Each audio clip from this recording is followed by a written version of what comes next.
तो ये पहले तो कॉन्सेप्ट क्लियर करें, खुदा आया नहीं है, खुदा हमेशा से। हम इसे मैथमेटिकली साबित करते हैं। देखिए, जो यूनिवर्सल ट्रूथ एस्टेब्लिश हो चुके हैं उसको तो आप कोई दोबारा से चैलेंज ना करें। यानी ये यूनिवर्सल ट्रूथ है कि 2 + 2 = 4। ठीक है, अब इसे कोई 5 या 3 बनाने की कोशिश करे तो जुल्म पर मबनी काम कर रहा है। आप दोबारा से व्हील भी इन्वेंट कर लें तब भी ये मैथमेटिकल इक्वेशन तो अपनी जगह रहेगी। बिल्कुल इस तरीके से ये चीज एस्टेब्लिश हो चुकी है कि कायनात पहले नहीं थी तो आई है। आपको पता है कुछ अर्सा ये नजरिया रहा है 17वीं और 18वीं सदी में कि ये स्टेडी स्टेट कायनात है, हमेशा से ऐसे ही चल रही है। लेकिन ये अब नजरिया अपनी मौत मर गया। हम जिस एरा में बैठे हैं ना, ये नजरिया खत्म हो चुका है। आज से नहीं, बिग बैंग के बाद से, जब वो हबल ने टेलीस्कोप के जरिए चीज देखी थी 1920s में, तो हबल ने ये देखा कि कायनात में जितने भी ये इजराम फल्की हैं, यानी आसमान पे जितने आपको सियारे सितारे नजर आ रहे हैं ना, इनमें एक कॉमन चीज ये है कि सब एक दूसरे से दूर जा रहे हैं। और उसके लिए उसने स्पेक्ट्रम जब ड्रा किया, स्पेक्ट्रम जब ग्रेजुअली किसी चीज का, लाइट का स्पेक्ट्रम रेड की तरफ शिफ्ट हो, इट मींस कि वो आपसे दूर जा रही है। तो ये चीज लॉजिकल थी कि जब ये दूर जा रही है तो इसको टाइम में रिवर्स किया जाए तो किसी एक जगह से शुरू हुई हो। यानी मैं हाथ में कुछ बॉल्स पकड़ूं और उन्हें यूं फेंकूं, सारे एक दूसरे से दूर जाएंगे। और ये यूनिवर्सल ट्रूथ है कि ये दूर इसलिए जा रहे हैं कि कहीं एक जगह से स्टार्ट हुए थे। ये तो एक नेचुरल चीज है। अच्छा, उन्होंने कहा कि अगर हम टाइम को रिवर्स करें और ऐसे पॉइंट पे पहुंचे कि जहां से ये चीज स्टार्ट हुई थी, तो उसको साइंटिस्ट ने नाम दिया कि वो एक ऐसा पॉइंट था कि जिसकी डेंसिटी इन्फिनिट थी, ना खत्म होने वाली, और वॉल्यूम 0 था। वॉल्यूम 0 है और डेंसिटी इन्फिनिट है। इट मींस क्रिएशन एक्स नहीं लो, अदमे महज से वजूद, कुछ नहीं था तो ये हो गया। और फिर वो कहते हैं कि ये जो बिग बैंग हुआ है, इस बिग बैंग के बाद अगर 1 सेकंड के ट्रिलियन हिस्से के अंदर भी जरा सी डिस्टर्बेंस आती तो ये कायनात वजूद में नहीं आ सकती थी। और ये तो सिर्फ वजूद में आने की बात है। फिर जो billions of fine tunings planet earth के ऊपर मौजूद है, हर सियारे के एतबार से है, जमीन का सूरज से फासला, फिर इनकी ग्रेविटेशनल फोर्स, इनकी मूवमेंट, स्पीड, ये तो एक पूरी, एक समझ ले, एक ऐसी फील्ड है जिसमें इंसान जाके गुम हो जाता है। इन सारी चीजों को कंसीडर करके स्टेडी स्टेट कायनात की थ्योरी तो होगी खत्म और बिग बैंग होगी एस्टैब्लिश। अब ये तो साबित हो गया कि क्रिएशन एक्स नहीं हुई है, यानी इंसान या कायनात ये पैदा हुए हैं। प्रॉब्लम तब थी आपके लिए जब आप ये मानते हैं कि ये भी हमेशा से इंसान पैदा हो रहे हैं और दूसरा एंड कोई नहीं है। ये तो मसला हल कर दिया आपका साइंस ने। उनका नहीं, क्रिएशन तो हुई है।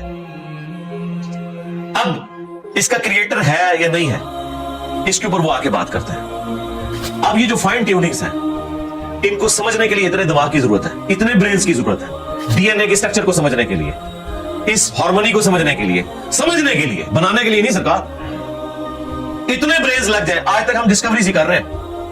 ये जितने हम चीजें दरियाफ्त करते हैं ना, वो हम कानून कुदरत दरियाफ्त करते हैं। यानी अगर हमने ये चीज एक्सप्लोर कर ली है कि सूरज मशरिक से निकलता है, मगरिब में गुरूब होता है विद रिस्पेक्ट टू जमीन, वैसे तो गुरूब होता ही नहीं है ना, निकलता है। तो ये एक फिजिकल फिनोमिना है जो हमने डिस्कवर किया। इस फिनोमिना ने सूरज को पैदा नहीं किया। ये क्रिएटर ऑफ सन तो नहीं है, ये अगर आपको पता चल गया। अंडे में से चूजा निकलता है और चूजा इतने अरसे के लिए, अंडे को आप गरमाइश में रखते हैं 22 दिन के लिए मुर्गी के नीचे या किसी मशीन में, तो इस इंफॉर्मेशन ने चूजे को पैदा नहीं किया, बल्कि ये चूजे के पैदा होने के बारे में इंफॉर्मेशन है। आप इसके अंदर मजीद चले जाए, जितना डीप डिग करते जाए, अल्टीमेटली आपकी एक इंफॉर्मेशन ऐड होगी। ये नहीं होगा कि आपको ये पता चल जाए कि इसने पैदा किया, वो तो मुर्गी को खुद नहीं पता जो पैदा करने वाली है। क्रोकोडाइल को, एलिफेंट को ये पता ही नहीं मेरे अंदर क्या क्या क्वालिटीज है। जिसको ये पता ही नहीं मेरे अंदर क्या क्वालिटीज है, इंसान को नहीं पता अभी तक मेरे अंदर क्या क्वालिटीज है। ये तो भी साइंस थोड़ा बहुत आपको एक्सप्लोर कर रही है। तो क्रिएटर तो हम इन क्वालिटीज के है ही नहीं है। और फिर पीछे एक ब्रेन इस एतबार से है कि वो एक ऑर्गेनाइज तरीके से, और ये भी चीज डेफिनेटली फिजिबिलिटी के तहत आप समझे मैथमेटिक्स में एस्टैब्लिश हो चुकी है कि ये पूरे एक ऑर्गेनाइज तरीके से जो चीज चल रही होती है उसके पीछे एक ब्रेन जरूर होता है। ब्रेन के बगैर ये कोई डिजाइन कर नहीं सकता। फिजिक्स का सेकंड ऑफ थर्मोडायनामिक्स जो है कि एंट्रोपी या तो कांस्टेंट रहती है या इंक्रीज करती है, यानी डिसऑर्डर। खुदा ना खासा यहां पे धमाका हो जाए तो हर चीज बिखर जाएगी। इसके बाद दुनिया का कोई धमाका दोबारा इसको इस हालत में अरेंज नहीं कर सकता। इसको कहते हैं एंट्रोपी, कि कहीं पे बिगाड़ आता है तो वो बढ़ता है। ये हो सकता है कि मजीद आप लोग लाए तो ये बिगाड़ और बढ़ता जाए, या जितना है उतना ही रहे, वापस ऑर्गेनाइज नहीं हो सकता जब तक कि दोबारा से इंटरवीन करके आप ये करना, जिस तरह वो जियारत में उन्होंने मोहम्मद अली जिन्ना के वो सारे वो म्यूजियम तबाह कर दिया था दहशतगर्दों ने, तो दोबारा से उन्होंने बनाया, तो खुद ब खुद तो नहीं बना।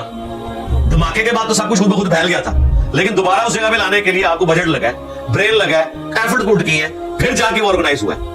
तो इसका मतलब है ऑर्डर बनाने के लिए ब्रेन चाहिए होता है, डिसऑर्डर के लिए कोई मसला नहीं, और डिसऑर्डर के बाद दोबारा ऑर्डर बन जाए इसके लिए ब्रेन चाहिए। सरकार ये कौन सा डिसऑर्डर है, ये कौन सा बिग बैंग है? छोटा सा धमाका ऑर्गेनाइज नहीं करता, चीज को बिगाड़ता है, और इतना बड़ा धमाका, इतना बड़ा ऑर्डर ले आया कि प्लेनेट अर्थ के ऊपर 2 मिलियन से ज्यादा स्पीशीज है, एक एक स्पीशी के ऊपर आप जिंदगी गुजारे, आप सिर्फ उसकी आदतें ही नहीं बता सकते क्या है, ये तो छोड़ दें कि ये बनी कैसी है। तो ये तो एक ना खत्म होने वाला सिलसिला है। तो ये ब्रेन तो एस्टेब्लिश है। अब अगला स्टेप ये है कि ये जो ब्रेन है, वो रिचर्ड डॉकिंस भी कहता है ना द गॉड डिवीजन में, जब फ्रेड हाइल का जुमला उसे कोट किया गया ना, फ्रेड हाइल एक बहुत बड़ा समझे फिलोसोफर भी था, साइंटिस्ट भी था, उसने कहा था कि इंसान का बन जाना खुद ब खुद ये इसी तरह का फिनोमेना है, ये इससे बढ़कर कॉम्प्लेक्स फिनोमेना है कि कोई शख्स ये क्लेम करे कि कोई हवाई झक्कड़ टॉर्नेडो चला और उसने कूड़े कबाड़ के ढेर से मटेरियल उठाया और एक बोइंग 747 तैयार कर दिया। ये दुनिया का कोई पागल बेवकूफ आदमी भी ये बात नहीं मानेगा। उसको छोड़ दे, एक बॉल पॉइंट बनने को कोई नहीं मानेगा। तो उसने कहा इससे कॉम्प्लेक्स चीज इंसान है, उसको तुम ये मानोगे कि खुद ब खुद बन गई है बगैर किसी ब्रेन के। अच्छा, तो इसका जवाब आपको पता है रिचर्ड डॉकिंस ने क्या दिया? उसने एक चैप्टर बनाया, उसकी हेडिंग रखी द अल्टीमेट बोइंग 747। उसने कहा फिर सबसे बड़ा बोइंग 747 तो गॉड है। आप ये कह रहे हो कि इंसान इतना कॉम्प्लेक्स है कि खुद बन नहीं सकता किसी के बनाए बगैर, तो जो इसको बनाने वाला है वो तो उससे ज्यादा कॉम्प्लेक्स है, वो तो अल्टीमेट बोइंग 747 है। अगर इतना मुश्किल इंसान डीएनए स्ट्रक्चर वाला, ये आप कहते हो खुद नहीं बनेगा, इसको कोई बनाएगा, तो जिसने इसे बनाया है वो तो इससे ज्यादा कॉम्प्लेक्स चीज है, तो उसका भी कोई क्रिएटर होना चाहिए। तो हमने क्या कहा था, रुको जरा, सब्र करो, for the sake of argument हम तुम्हारी बात के साथ एग्री करते हैं, लेकिन आगे चल, हाँ, वो जो क्रिएटर है जिसने हमारे क्रिएटर को बनाया होगा, तो यकीनन वो हमारे क्रिएटर से भी ज्यादा कॉम्प्लेक्स क्रिएटर होगा, तो फिर उसका भी कोई क्रिएटर होना चाहिए। अब तो क़यामत तक लगा रहा है, ये इक्वेशन कहीं खत्म नहीं होगी। तो वक्त के कोई एक क्रिएटर ऐसा हो जिसे किसी ने ना बनाया हो, तो वही तो है लम यलिद वलम यूलद। सूरह इखलास में ही तो डेफिनेशन है, लम यलिद वलम यूलद। सरकार ये आपको मैथ समझा सकती है, ये आपको फिजिक्स समझा सकती है, ये कितनी बड़ी डेफिनेशन। हमने बचपन में ऐसे ही याद कर लिया कि ना उसका कोई बाप है ना कोई बेटा। हाँ, ये तो हम एक अखलाकी से तर्जुमा कर रहे हैं ना, तो एक्चुअल तर्जुमा है कि ना वो खुद किसी से निकला है ना उससे कोई निकला है, वो हमेशा से है। इसलिए बुखारी मुस्लिम में हदीस है कि तुम्हारे पास शैतान आता है ना, तो कहता है पहाड़ों को किसने बनाया, तुम कहते हो अल्लाह ने। पूछता है दरख्तों को किसने बनाया, कहता है अल्लाह ने।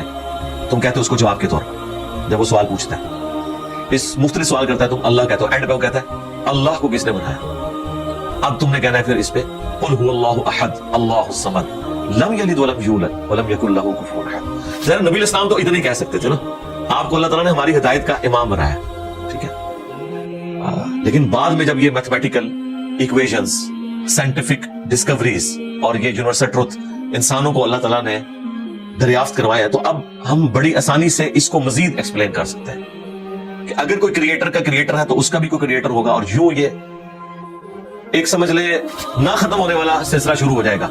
ये आपको मान, अच्छा अब आप सोच रहे हो कि ये क्यों मानना पड़ेगा कि कोई एक ऐसा होना चाहिए कि जिसका, ये इसलिए मानना पड़ेगा कि दूसरी तरफ इक्वेशन जो है वो फिजिकली मेरे सामने मौजूद है कि मैं हूं, क्रिएशन मौजूद है। अगर एक थ्योरी होती ना कि ना क्रिएशन होती ना क्रिएटर, तो हमें कोई चीज मजबूर नहीं करती थी। अब हमारी मजबूरी है कि कायनात हमारे सामने है, हम जिंदा मखलूक हैं, हम सब कुछ देख रहे हैं, क्रिएटेड चीजें मौजूद हैं, तो दूसरे एंगल पे हमें जाना पड़ेगा और अल्टीमेटली किसी एक क्रिएटर पे रुकना पड़ेगा, कोई क्रिएटर ना हो उसका। इसलिए मैंने अपनी वीडियोस में बारहा कहा है, अगर आप मुझसे पूछे कि अल्लाह ताला की कौन सी ऐसी क्वालिटी है जो इमेजिनेशन से बाहर है, जिसकी आपको मिसाल भी नहीं बयान कर सकते। देखिए, अगर अल्लाह ताला कहता है मैं सुनता हूं देखता हूं, तो हम इसका एक धुंधला तस्वुर ला सकते हैं कि मैं भी सुनता हूं और देखता हूं, अगरचे मेरा उधार का है, अल्लाह का जाती है, मेरा लिमिटेड है, अल्लाह का अनलिमिटेड है, मेरा डिपेंडेंट है, अल्लाह का इंडिपेंडेंट है। हर चीज को आप इमेजिन कर सकते हैं, लेकिन अल्लाह की जो ये क्वालिटी है कि वो हमेशा से है, کبھی کوئی وقت ایسا نہیں تھا کہ وہ نہیں تھا. یہ ایک ایسا اندھا کنواں ہے, یہ وہ کنسپٹ ہے کہ جس میں آپ غرق بھی ہو جائیں آپ کو اس کا کوئی سرا نہیں پکڑائی دے گا. ٹھیک ہے, اور یہ اللہ کی ایسی کوالٹی ہے. بہرحال یہ کوالٹی تو ہم اللہ کے ساتھ شیئر نہیں کر سکتے, لیکن جو اس کی دوسری کوالٹی ہے کہ وہ ہمیشہ کے لیے ہے, اس نے دیکھے آپ کو شیئر کر لیا اپنے ساتھ, خالق اور مخلوق کے فرق کے ساتھ ہمیشہ کی زندگی اس نے جنت میں آپ کا مقدر کر دی. یعنی وہ کوالٹی تو شیئر نہیں ہو سکتی کہ ہمیشہ سے ہو, لیکن ہمیشہ کے لیے ہو, یہ اس نے آپ کو دے دی ہے. دیکھیں یہ وہ کنسپٹ ہے جس کے بعد آپ اللہ سے محبت کریں کہ دیکھیں وہ اکیلا تھا, اس نے اپنے ساتھ آپ کو شریک کر لیا, اس اعتبار سے کہ خالق اور مخلوق کا فرق تو ہے, لیکن اس نے دیکھیں آپ کو کیا کیا نعمتیں جنت میں دینی ہیں. آپ خواہش کریں گے وہ چیز آپ کے سامنے آ جائے گی. اسی کے لیے میں نے وہ منی گاڈ کی ٹرم ڈیوائز کی تھی خالق اور مخلوق کے ساتھ سمجھانے کے لیے. اور آسمان اور زمین کی پیدائش میں غور کرنے کا مطلب یہ ہے کہ پھر جو کچھ آسمان اور زمین میں آپ کو نظر آ رہا ہے, اس میں ستارے بھی ہیں, سورج بھی ہے, اور زمین میں جو کچھ بھی نظر آ رہا ہے, ایک ایک چیز کے اندر اللہ کی قدرت کی نشانیاں موجود ہیں. اس وقت میرے بھائیوں اس ہمارے میریکل پلانٹ زمین کے اوپر, ارتھ پہ 2 ملین سپیشیز دریافت ہو چکی ہیں, نباتات اور حیوانات کی, یعنی پودوں اور جانوروں کی ملا کر 20 لاکھ سپیشیز, یعنی 20 لاکھ ٹوٹل مخلوق کی تعداد نہیں ہے. ان سپیشیز میں سے صرف انسان ایک سپیشیز ہے, اور انسان ہی 7 ارب کے قریب تو ہے دنیا میں. اس طرح گننا شروع کر دیں, انسان, گھوڑا, کوا, چیل, مرغی, خچر, یوں آپ گنتے چلے جائیں. انسان کے علاوہ جتنے بھی اس روئے ارض پہ آباد ہیں چیزیں, چاہے وہ جانوروں میں سے ہوں چاہے وہ نباتات پودوں میں سے ہوں, تو ان کی سپیشیز 20 لاکھ ہیں, اور یہ ابھی وہ ہیں جو دریافت ہوئی ہیں. اور سائنٹسٹ ہمیں بتاتے ہیں کہ 1 اسکوائر انچ بھی اس زمین کا ایسا نہیں جہاں پہ کوئی لیونگ تھنگ نہ ہو. 1 اسکوائر انچ یعنی انچ بائی انچ کا جو ڈبہ ہے نا, اتنی جگہ بھی ایسی نہیں ہے جو خالی ہو کسی زندہ مخلوق سے. آپ یہ کہیں گے وہاں میں کچھ نہیں نظر آ رہا, جناب نہ نظر آنے والی مخلوق ہے جو خوردبین سے آپ کو نظر آ جاتی ہے. ایون خوردبین کے ذریعے اگر ہم اپنے جسم پہ دیکھیں نا تو یہ بیکٹیریا نظر آئیں گے جو ہمارے جسم سے خوراک حاصل کر رہے ہیں, لیکن ابھی دیکھنے میں تو نہیں نظر آتے, بہت چھوٹے. 1 اسکوائر انچ بھی ایسا نہیں ہے جہاں کوئی لیونگ تھنگ نہ ہو. تو سپیشیز کی تعداد پھر ایک ایک سپیشیز کی کس لیول تک ہوگی. صرف انسیکٹس, کیڑے مکوڑے زمین پہ اتنے ہیں کہ زمین پہ بسنے والے ہر انسان کو اگر 20 کروڑ کیڑے دے دیے جائیں, یہاں 100+ لوگ بیٹھے ہوئے ہیں, آپ میں سے ہر ایک کو میں کہوں کہ 20 کروڑ آپ کے 20 یعنی 200 ملین ہر بندے کو میں کیڑے الاٹ کرنا شروع کروں اور 7 ارب انسانوں کو الاٹ کر دوں, تو اس سے زیادہ انسیکٹس ہیں صرف روئرز کے اوپر. یہ کیلکولیٹر فیل ہو جائے گا, آپ ذرا 200 ملین کو ملٹیپلائی کریں 7 بلین کے ساتھ. 1 بلین جو ہے نا وہ اتنا بڑا فگر ہے کہ اگر کوئی شخص 24 گھنٹے گنتی گنتا رہے, 25 سے 30 سال چاہیے 1 ارب گنتی گننے کے لیے. ظاہر ہے دن رات میں 86,400 سیکنڈ ہے, ہر سیکنڈ میں بھی ایک دفعہ گنے تب بھی آپ 1 لاکھ تو پورا نہیں کریں گے, اور باقی کام بھی بیچ میں کرنے ہیں, وہ سب کچھ بھی چھوڑ دیں تب بھی آپ کو اتنا ٹائم چاہیے. روزانہ 1 لاکھ دفعہ بھی گنتی آپ گن لیں تو کئی سال چاہیے 1 ارب پورا کرنے کے لیے. تو یہ 7 ارب انسان, اور ہر انسان کو 20 کروڑ 200 ملین کیڑے, آپ ذرا یہ کیلکولیٹ کریں. اور یہ تو ان کی تعداد ہے, ابھی تو ہم یہ ڈسکس ہی نہیں کر رہے میرے بھائی کہ ایک ایک سپیشیز کے اندر اللہ تعالیٰ نے جو کوالٹیز رکھی ہوئی ہیں وہ کیا ہے. میں اکثر مثال دیتا ہوں ڈریگن فلائی کی, انسان کو تو چھوڑ دیں بہت کمپلیکس ہے. یہ جو ہیلی کاپٹر ہم جسے کہتے ہیں, ایک چھوٹا سا آپ سمجھ لیں کیڑا ہے ہوا میں اڑنے والا, اس کے ایک ڈھیلے کے اندر 25,000 آنکھیں ہیں, اور آپ دیکھ لیں وہ جس انڈے سے نکلتا ہے نا وہ بال پوائنٹ کے نقطے جتنا انڈا ہے. زمین و آسمان کی مخلوقات مل کے کوئی انڈا ایسا نہیں بنا سکتی جس میں سے ڈریگن فلائی نکل آئے. مرغیاں جو انڈے دیتی ہیں, کبوتر جو انڈے دیتے ہیں, ان میں سے ان کے چوزے نکلنا وہ تو انِمیجنیبل ہے, وہ تو کچھ سوچ نہیں سکتا. زمین و آسمان کی ساری مخلوقات مل کے ایک بیج ایسا نہیں بنا سکتی جس کو زمین میں بویا جائے اور 6 ارب گنا بڑا درخت بن جائے. تو جو کام کرنے سے نہیں ہو سکتا وہ خود بخود کیسے ہو سکتا ہے. اور اس کریشن کا کلائمیکس انسان ہے. انسان پہ بات کی جائے نا تو 1 گھنٹہ چاہیے. انسان کو جو اللہ نے کوالٹیز دی ہیں جس کا اسے خود بھی نہیں پتا.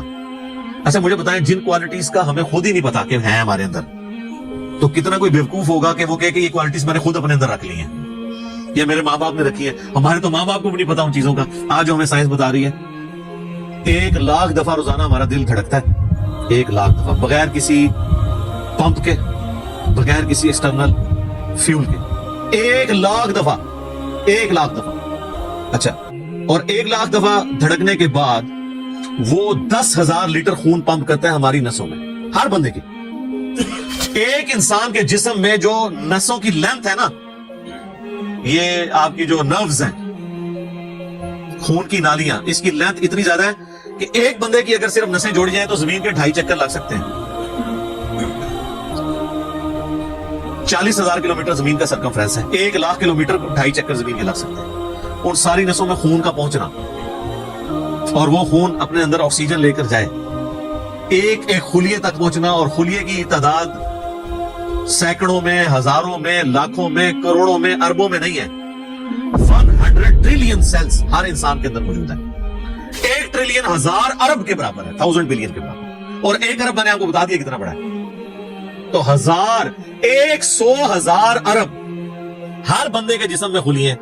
تو سائنٹسٹ کہتے ہیں تو آپ صاحب کر ہی نہیں سکتے, آپ کو بس مختصر بتا دیتے ہیں کہ انگلینڈ جیسے 30 ملک ہوں, اور ان 30 ملکوں میں صرف درخت ہی اگے ہوئے ہوں, اور ان درختوں کے جتنے پتے ہوں گے نا اتنے ایک جسم میں خلیے ہیں. اور خلیے یہ نہ سمجھے کہ ویسی کوئی چیز ہے, ایک خلیے کے اندر اتنے سسٹم ہے کہ نیو یارک سٹی جتنی جگہ چاہیے, اگر ہم ایک خلیہ ہمیں بنانا پڑتا ہے جو کچھ اس کے اندر سسٹم موجود ہے. سوچ نہیں سکتا. بس انسان پھر یہی کہہ سکتا ہے اللہ اکبر کبیرہ والحمدللہ کثیرہ وسبحان اللہ بکرۃ واصیلا. ابھی اسٹرونومی کی فیلڈ میں جائے تو بندہ پاگل ہو جاتا ہے. آج تو ہمیں ٹیلیسکوپ کے ذریعے کیا کچھ پتا چل چکا ہے. ناسا کی رپورٹس تو آئے دن ڈسپلے ہوتی رہتی ہیں, اس میں میری ویڈیوز بھی آتی رہتی ہیں. اس وقت ناسا نے جو ڈسکوری کی ہے نا, اس کے تحت 250 بلین گلیکسیز ہیں اس کائنات کے اندر, 250 ارب, اور ارب میں نے آپ کو بتا دیا کتنا بڑا فگر ہے. ہر گلیکسی میں 300 ارب سے زیادہ سورج ہیں, ان میں سے ایک سورج یہ ہے. اس طرح کے 300 ارب سورج صرف ہماری گلیکسی ملکی وے میں ہے, اور یہ ایک گلیکسی ہے, اور اس طرح کی 250 ارب گلیکسیز ہو رہے ہیں. اور یہ سائنٹسٹ کہتے ہیں اتنا بڑا فگر ہے کہ دنیا میں جتنے سمندر ہیں ان کے کنارے پر ریت کے ذروں کی تعداد ہے نا, اس سے زیادہ سٹارز اور پلانٹس اس کائنات کے اندر کیلکولیٹ ہی نہیں کر سکتا. اور یہ وہ چیز ہے جو انہوں نے کیلکولیٹ کیا. لوگ کہتے ہیں انہوں نے گنے کیسے ہوں گے, وہ ایک تھوڑا سا ایریا کنسیڈر کرتے ہیں, اس کے بعد اوور آل لے کے اسے ملٹیپلائی کر دیتے ہیں. یعنی اگر میں آپ کو بتا دوں کہ باسکٹ کا سائز اتنا ہے, اس میں اتنے انڈے آتے ہیں, تو یہ ہمارا حال جو ہے اس میں کتنے انڈے آئیں گے, تو آپ کہیں گے جی اس حال کا سائز بتائیں, اسے ملٹیپلائی کر کے کیلکولیٹ کر لیتے ہیں. یہ نہیں ہوتا کہ وہ ایک ایک کر کے گنتے ہیں, ورنہ تو ان کو بھی لاکھوں سال چاہیے گننے کے لیے. اوور آل کیلکولیشن وہ کر لیتے ہیں. تو یہ ایک الگ سے ایک ٹاپک ہے بہت بڑا. اب یہ رات اور دن کا آنا جانا یہ کوئی چھوٹا معاملہ ہے. آج تو مطلب سائنس کی وجہ سے ہمیں جو چیزیں پتہ ہیں ہم سے پہلے تو لوگوں کو پتہ ہی نہیں تھی. ان کا تو ایمان بالغیب تھا جن باتوں پہ, ہمیں تو وہ چیزیں سامنے نظر آ رہی ہیں. 3 بڑی بڑی موشنز جو ڈسکور ہوئی ہیں نا زمین کی, ان میں سے پہلی موشن یہ ہے کہ زمین ہر سیکنڈ میں آدھا کلومیٹر اپنے محور کے گرد گھومتی ہے. 1 سیکنڈ میں آدھا کلومیٹر, جس کی وجہ سے 24 گھنٹے میں ہمارا دن رات مکمل ہوتا ہے. میں ایکویٹر کی بات کر رہا ہوں, اس کے ارد گرد, میں نارتھ اور ساؤتھ پول کی بات نہیں کر رہا. وہاں تو سورج ود ریسپیکٹ ٹو زمین جو ہے افق کے ساتھ چل رہا ہوتا ہے, وہ الگ معاملہ ہوتا ہے, اور پھر آپ کو پوری سائنس سمجھانی پڑے گی. ایک عام ڈسکشن میں بات کر رہا ہوں. دوسری موشن ہے زمین کی 1 سیکنڈ کے اندر, یہ تو ہوگی نا آدھا کلومیٹر, وہ ہے 1 سیکنڈ کے اندر 30 کلومیٹر سورج کے گرد. اور یہ اس رفتار کو کوئی سوچ سکتا ہے, 1 سیکنڈ میں 30 کلومیٹر, یہ گولی کی رفتار سے 60 گنا زیادہ رفتار ہے. یہ 1 سیکنڈ میں 30 کلومیٹر. گولی 1 سیکنڈ میں آدھا کلومیٹر طے کر سکتی ہے, اور زمین 1 سیکنڈ کے اندر سورج کے گرد 30 کلومیٹر, جس کی وجہ سے 365 دنوں میں ہمارا سال مکمل ہوتا ہے. اور یہ دو تو پھر بھی تھوڑا بہت بندہ دماغ میں سوچ سکتا ہے. جو تیسری موشن ہے نا, وہ زمین اور پورا ہمارا یہ سولر سسٹم سمیت ہمارے سورج کے 1 سیکنڈ میں 200 کلومیٹر کی رفتار سے ایک سٹار ویگا ہے, اس کی طرف پچھلے 15 ارب سال سے ٹریول کر رہے ہیں. ذرا آپ لینتھ دیکھ لیں. اسی لیے جو کائنات کے فاصلے ہیں وہ لائٹ ایئرز میں ماپے جاتے ہیں. وہاں تو آپ کے سب کچھ فیل ہو جاتا ہے. یعنی روشنی ایک سال میں جتنا فاصلہ طے کرتی ہے نا اسے کہتے ہیں لائٹ ایئر. اور روشنی جناب گھوڑے کی رفتار سے، بوئنگ کی رفتار سے، میزائل کی رفتار سے نہیں چلتی. روشنی کی رفتار ہے 3 لاکھ کلومیٹر ایک سیکنڈ میں. ایک سیکنڈ میں روشنی زمین کے 7 چکر کاٹ سکتی ہے. 3 لاکھ کلومیٹر یا 1,86,000 میل، کیونکہ زمین کا سرکمفرنس 40,000 کلومیٹر ہے. تو 7 چکر کاٹے زمین کے ایک سیکنڈ میں روشنی، ایک سیکنڈ میں 7 چکر زمین پوری کے کاٹ لے اور یہ سال تک ٹریول کرتی رہے تو وہ 1 لائٹ ایئر ہے.